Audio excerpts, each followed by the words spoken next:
How to add admin to an Instagram account. In order to add an admin to Instagram account, you must have a professional or business account linked to Meta Business Suite.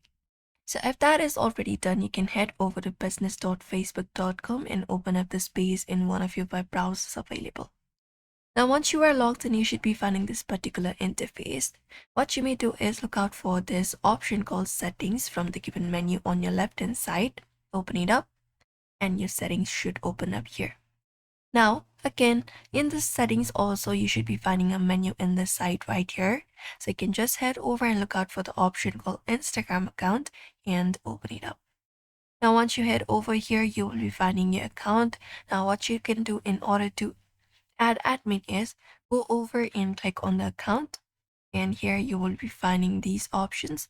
Now, if you'd like to go ahead and give access to people like add admin, you should be finding option called assign people.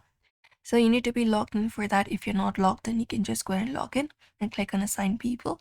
After that, you can just go ahead and type in the person to whom you would like to give the particular access and just go ahead and do so, or you can even invite people. Or if you'd like to give partial access, you can go ahead and manage it from here. You can even search by name and add that particular person that you would like to add in your Instagram account as an admin.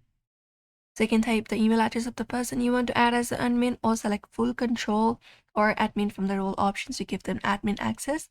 And then you can just go ahead and send them invitation as well. And the person will receive an email invitation to accept, after which they will be having the full access. So this particular feature is only available for professional or business level Instagram accounts, not personal one. So if your account is not business or professional yet, you can just go ahead and convert it, and you should be finding your account available in Meta Business Suite.